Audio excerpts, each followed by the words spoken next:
friends, welcome back to Wings of Education. Today we are going to discuss our fifth chapter, The 100 Dresses-1. Let's start our lesson. Introduction. The lesson, The 100 Dresses-1, is about a girl named Wanda who claims to have 100 dresses. Her classmates made fun of her because what she claims is in contradiction to the fact that she was always seen wearing the same dress. Her classmates found her name to be funny. It was because everyone had easier names than Wanda Petronsky. Her name was different because she was a Polish immigrant who had come to an American town with her family. She was poor and did not have many friends. She was quiet and was always seen sitting in the corner of the classroom. The truth about the 100 dresses unveiled when she submitted her 100 drawings in a drawing contest. They were the same 100 dresses she used to talk about. All of them were immensely beautiful. Today, Monday, Wanda Petronsky was not in her seat, but nobody, not even Peggy and Madeline, the girls who started all the fun, noticed her absence.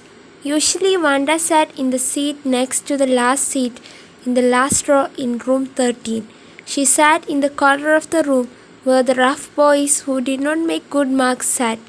The corner of the room where there was most scuffling of feet, most roars of laughter when anything funny was said, and most mud and dirt on the floor. Wanda did not sit there because she was rough and noisy. On the contrary, she was very quiet and rarely said anything at all, and nobody had ever heard her laugh out loud. Sometimes she twisted her mouth into a crooked sort of smile, but that was all. This story revolves around a girl named Wanda Petronsky and her classmates, Peggy and Madeline, who made fun of her. The plot of the story opens up on Monday. Even Peggy and Madeline did not notice that Wanda was not present. They were the girls who began all the teasing. Wanda generally used to sit in the corner of the classroom where the not so academically brilliant and loud guys sat. It was that part of the classroom which was dirtiest, but Wanda was not like those boys. She was silent to the extent that nobody had ever seen her laugh. Nobody knew exactly why Wanda sat in that seat, unless it was because she came all the way from Boggins Heights and her feet were usually caked with dry mud. But no one really thought much about Wanda Petronsky once she sat in the corner of the room.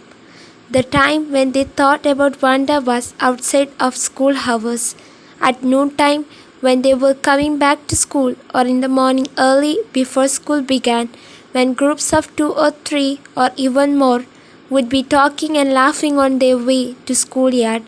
Then sometimes they waited for Wanda to have fun with her. Explanation. Since Wanda was nothing like those boys, no one ever understood why she sat there.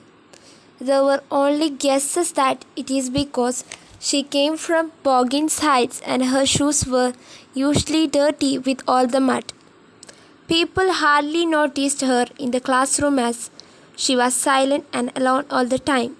It was only before or after school hours when a group of kids used to wait for her to mock her that they thought of her. Some used to wait even at the cost of getting late for school. The next day, Tuesday, Wanda was not in school either, and nobody noticed her absence again. But on Wednesday, Peggy and Maddie, who sat down front with other children who got good marks and who didn't track in a whole lot of mud, did notice that Wanda wasn't there. Peggy was the most popular girl in school. She was pretty, she had many pretty clothes, and her hair was curly. Maddie was her closest friend. The reason Peggy and Maddie noticed Wanda's absence was because Wanda had made them late to school. They had waited and waited for Wanda to have some fun with her and she just hadn't come. They often waited for Wanda Petronsky to have fun with her. Here, the fact that Wanda was not present on Tuesday, but it was on Wednesday when Maddie and Peggy noticed her absence. It was also then when they waited before school to make fun of her but instead ended up getting late because she didn't show up. Peggy was the most famous girl who wore good and tidy clothes. She sat with the toppers of the class. No one ever got curious about why Wanda was no longer coming to school. All they cared was they couldn't make fun of her. Wanda Petronsky, most of the children in room 13 didn't have names like that. They had names easy to say like Thomas, Smith or Alan. There was one boy named Bounce, Willie Bounce, and people thought that was funny, but not funny in the same way that Petronsky was. In this paragraph saying that Wanda was a girl who had immigrated to America, her fellow classmates thought that Wanda Petronsky was a strange name because they had similar and easier American names except a boy named Willie Bounce, which they thought sounded funny but still lesser than Petronsky. They found her name to be long and unfamiliar. This shows that those children didn't understand diversity and whatever they did was done out of thoughtlessness. Wanda didn't have any friends. She came to school alone and went home alone. She always wore a faded blue dress that didn't hang right. It was clean, but it looked as though it had never been ironed properly.